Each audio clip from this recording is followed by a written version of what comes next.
안녕하십니까, 강원국입니다. 이번에는 죄가대신 티트만의 모멘텀이라는 논문을 살펴보도록 하겠습니다. 죄가대신 티트만 어디서 들어본 것 같은데?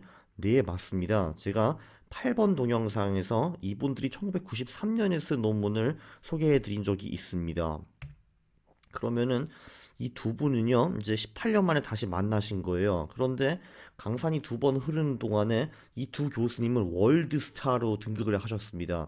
뭐, 월드스타로 볼 수도 있고, 뭐, 어쨌든 확실한 거는 이분들은 모멘텀 논문계의 대부가 되었습니다. 왜냐면은 이분들이 논문을 쓴 다음에 이제 엇비슷한 논문들이 수백 개가 쏟아져 나왔는데, 그 안에 이제 인용한 논문으로 이 죄가데쉔 티트만의 논문이 한 번도 빠지지 않거든요. 이분들은 아마 기분이 째졌을 겁니다. 이야, 씨, 수백 명의 학자들이 논문을 썼는데 우리가 다 들어가 있네. 와우, 대박! 이라고 생각을 하셨을 거고요. 그 논문 제목에서 그들의 강력한 자신감이 느껴집니다. 93년 논문을 한번 보죠. 제목이 Returns to Buying Winners and Selling Losers Implications for Stock Market Efficiency라고 뭔가 좀 제목이 굉장히 구차하고 길고 그리고 제목을 통해서 그 논문 내용을 설명하라는 그 의지가 굉장히 강합니다. 왜냐하면 그때만 해도 이 두 교수님들이 무명이었거든요. 그런데 2011년 제목을 딱 보세요. 모멘텀. 야, 이렇게만 해도 무슨 말인지 다 알겠지, 이 잡것들아. 라고 이제 강력한 자신감을 표기하셨습니다. 그죠? 자, 이 두 월드 스타들은 이렇게 생기셨어요. 왼쪽이 제가 이름을 제대로 발음하는지 잘 모르겠네요. 나라시만 죄가데쉬 교수님이신데요. 지금 에머리 대학 경영학 교수로 계십니다. 그 이름을 봐도 그렇고 그리고 얼굴을 봐도 그렇고 왠지 인도계에서 오신 것 같죠. 뭐 인도 파키스탄 이쪽이 아닐까 싶은데요. 그리고 오른쪽에는 쉐리덴 티트맨 교수입니다. 지금 텍사스 대학 경영학 교수로 계시고요. 어쨌든 이 두 분은 그 왜 그런 거 있지 않습니까? pop스타나 락스타들도 은퇴를 한 후에 이제 심심하면 10년, 20년 후에 다시 모여가지고 이제 늙었지만 그래도 공연을 다니고 올드 팬들이 막 좋아하고 그러지 않습니까? 최근에 뭐 잭 스키스 같은 경우에도 좀 한동안 오래 쉬었다가 이제 돈이 궁하니까 다시 나와가지고 공연을 하는 것 같은데요. 그죠? 어쨌든 이분들도 그렇게 옛날 락스타들이 모이듯이 20년 만에 다시 모여가지고 논문을 썼습니다.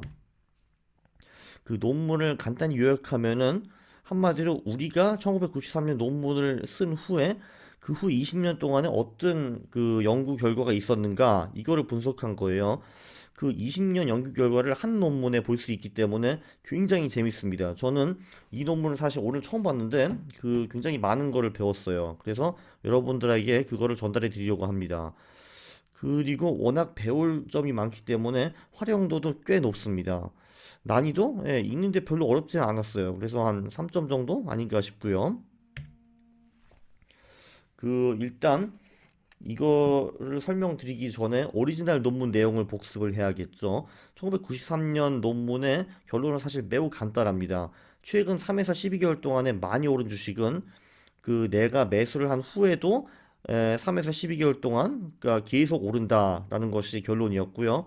단 최근 한 개월은 제외이다. 그러니까 최근 한 달 동안에 많이 오른 그런 놈들은 다시 추락한다. 이제 이런 결론이었습니다. 제가 만든 동영상 8, 9를 보시고 다시 한번 복습을 해보시기 바랍니다. 네, 동영상 꼭 보세요. 그래야지 제 클릭수가 올라갑니다. 관종, 그죠?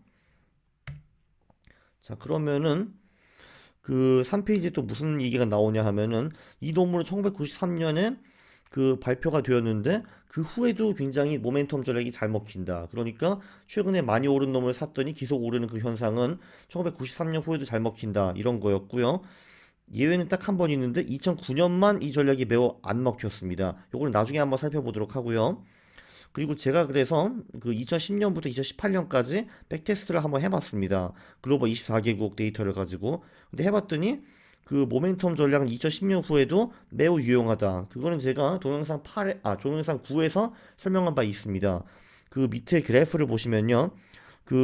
소형주가 저모멘텀 1.54%, 고모멘텀이 16.78%라고 나오죠. 그건 뭐냐 하면은 이제 글로벌 소형주를 5등분 해가지고 그 중에서 또 모멘텀이 낮은 주식에 투자를 했다면은 복리수익이 1.54% 낮죠. 그런데 그 소형주 중에서 모멘텀이 높은 그 5등분 주식에 투자를 했다면은 복리수익이 16.78%, 그러니까 저모멘텀주보다 자그마치 15.23%가 높습니다. 그게 시가총액이 커지면은 요 모멘텀의 그 상대적 우위가 조금 사라지긴 하는데, 대형주를 가서 봐도 이제 대형주 고모멘텀주는 복리수익이 정확히 10%, 그런데 저모멘텀주는 4.8%, 아직도 2배 이상이라는 것을 보실 수가 있습니다. 그래서 대체적으로 그 모멘텀 효과는 2010년 후에도 그 전세기적으로 유효하다라고 볼 수가 있습니다. 그 두 번째 메시지는 이 모멘텀 전략이 전 세계에서 잘 통한다. 사실 조금 전에 보셨죠, 그죠? 그 로벤 허스트라는 네덜란드 사람이 98년에 이제 유럽 12개국을 분석을 해봤는데, 유럽에서도 매우 잘 된다라는 거를 이제 분석했고요. 그리고 그 티트만 교수가 추이랑 웨이라는 중국 사람들 데리고 2010년에 41개국에서 모멘텀 효과가 유효한가 살펴봤습니다. 해보니까 37개국에서는 유효했다. 거기서는 모멘텀이 승리했다라고 보실 수가 있습니다. 모멘텀이 승리했다는 거는 최근 많이 오른 주식이 최근 많이 떨어진 주식보다 수익이 높았다라는 거고요. 그 37개국 중에서 25개국에서는 그 모멘텀의 승리가 통계적으로 유의미했습니다. 그러면은 모멘텀이 실패한 나라가 4개가 있죠. 한마디로 최근 많이 오른 주식의 수익이 높지 않고 최근 많이 떨어진 주식의 수익이 높은 나라가 4개가 있었는데, 그게 바로 한국, 일본, 대만, 터키였습니다. 그 개인주의 성향이 높은 국가는 모멘텀 투자가 잘 되고, 전체주의 성향이 강한 국가는 모멘텀 투자가 잘 안 된다 라는 게 얘네들이 결론인데, 저도 왜 이런 결론이 나왔는지 솔직히 잘 이해는 못하겠습니다. 그리고 세 번째 요약은 1월에는 모멘텀 전략이 폭망한다라고 1993년 논문에도 나와 있어요. 그런데 제가 그 아홉 번째 동영상에 분석을 해봤는데 1993년 후에는 딱히 그렇지 않은 것 같거든요. 그리고 이제 1월이라는 달이 굉장히 미스테리한 달입니다. 그 1월의 그 주식 수익은 다른 달의 주식 수익보다 좀 다른 것 같아요. 그래서 그거 관련 논문도 굉장히 많은데, 그거는 제가 나중에 한번 또 따로 정리하도록 하겠습니다. 예, 밑에는 제 책 광고를 지금 교묘히 하고 있고요. 이런 식으로 좀 그 빈 공간을 채워야지 또 책이 팔리지 않겠습니까? 그죠?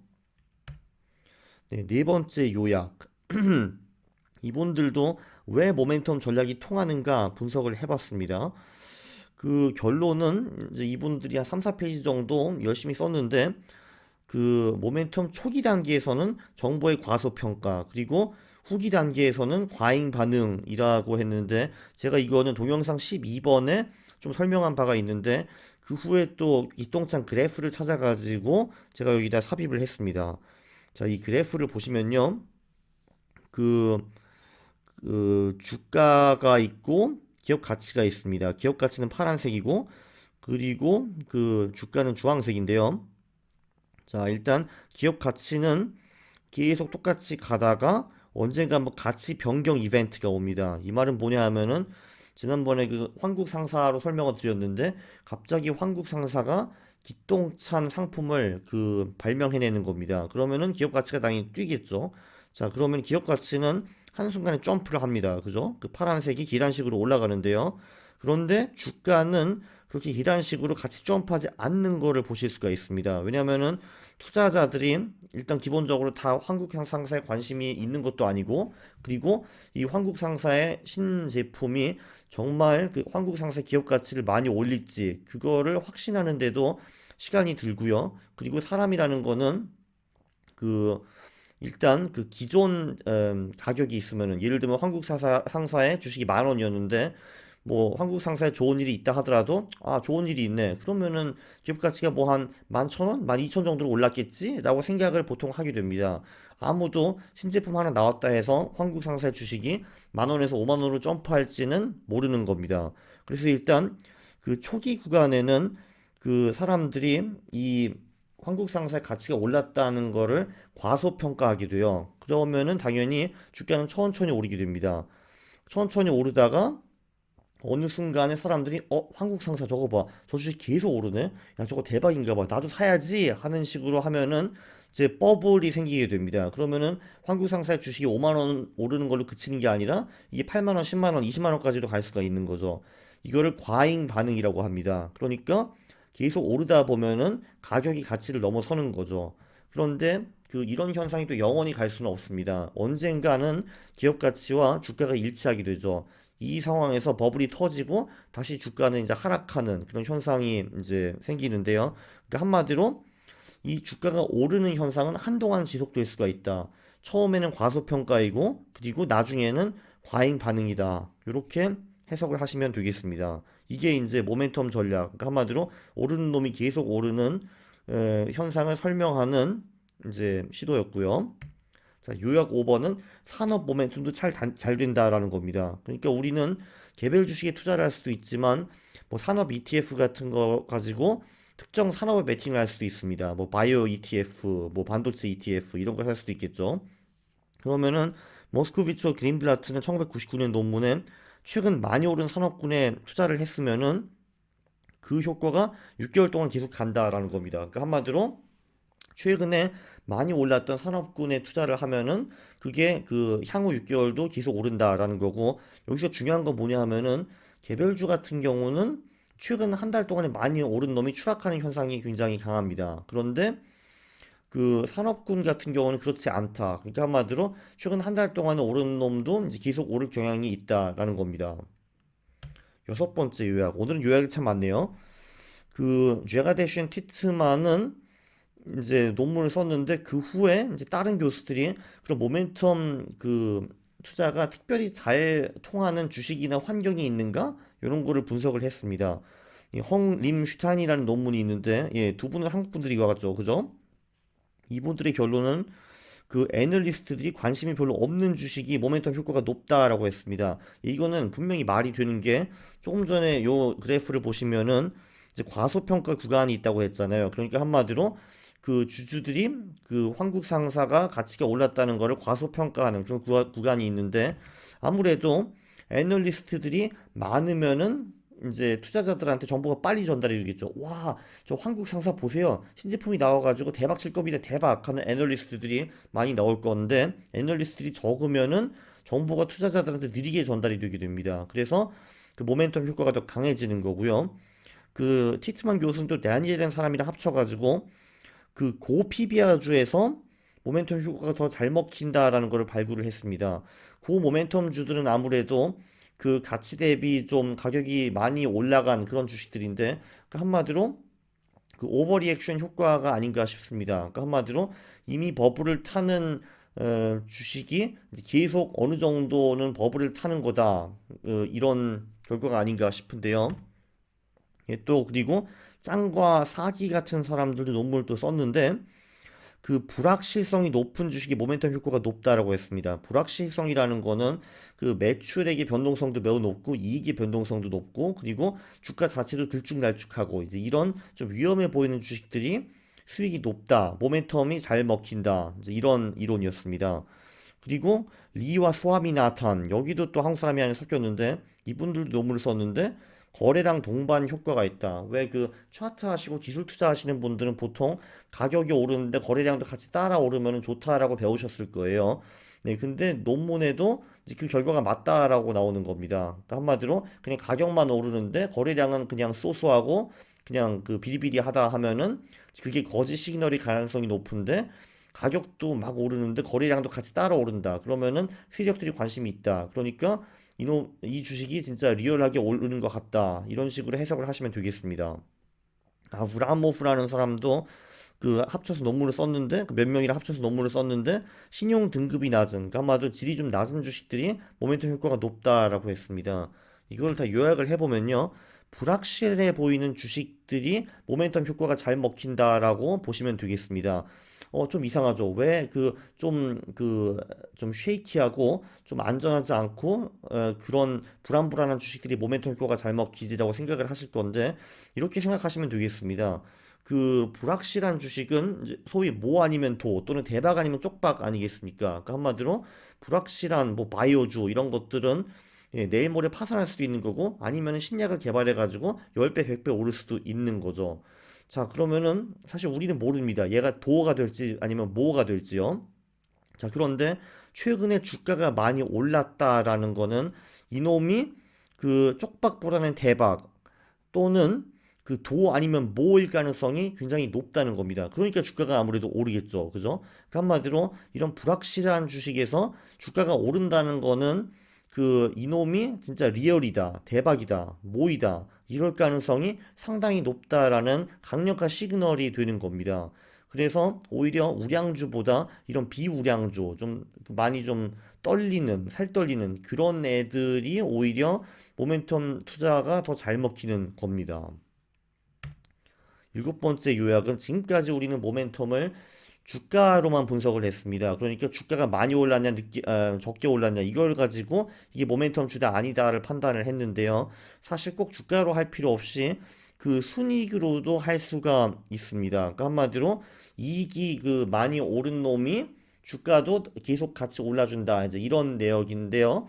그 사실 그 이익 자체가 많이 오르는 거는 그렇게 중요하지 않습니다. 왜냐하면은 그 대부분의 경우 애널리스트들과 투자자들이 그거를 예측을 하거든요. 그러니까 왜 이런 경우가 많이 있습니다. 아니, 삼성전자가 분명히 순이익이 10%가 올랐는데 왜 주가는 떨어지는 거지? 이상하다라고 생각을 하셨을 텐데 그거는 매우 간단합니다. 왜냐하면 투자자들은 삼성전자의 순이익이 15% 오를 거를 예상을 했거든요. 근데 10%만 오르면 실패한 그런 기운이 드는 거죠. 그리고 투자자들이 실망한 겁니다.